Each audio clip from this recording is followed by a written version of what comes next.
গরু, মহিষ এবং উট এই ৩ প্রকার জানোয়ারের মধ্যে ১ হইতে ৭ জন পর্যন্ত শরীক হইয়া কুরবানি করিতে পারে।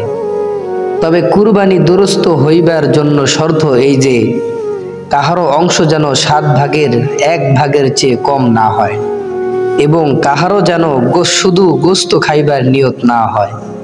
সকলেরই যেন কুরবানির নিয়ত থাকে। অবশ্যই যদি কাহারও আকিকার নিয়ত হয় তবে তাহারও দুরস্ত আছে, অর্থাৎ জায়েজ আছে। কিন্তু যদি মাত্র একজনের শুধু গোস্ত খাওয়ার নিয়ত হয়, কুরবানি বা আকিকার নিয়ত না হয়, তবে কাহারও কুরবানি জায়েজ হইবে না। এরূপ যদি মাত্র একজনের অংশ ৭ ভাগের ১ ভাগের চেয়ে কম হয়, তবে সকলের কুরবানি নষ্ট হইয়া যাইবে। অতএব কুরবানি দেব আমরা, কিন্তু কুরবানি তো দেওয়ার পরে আমাদের গোস্ত ইনশাল্লাহ খেতে পারবই। তবে কেহ যদি কুরবানি দেয় গোস্ত খাওয়ার জন্য, তাহলে সকলের কুরবানি নষ্ট হয়ে যাবে। ৭ ভাগের মধ্যে সকলের কুরবানি নষ্ট হয়ে যাবে।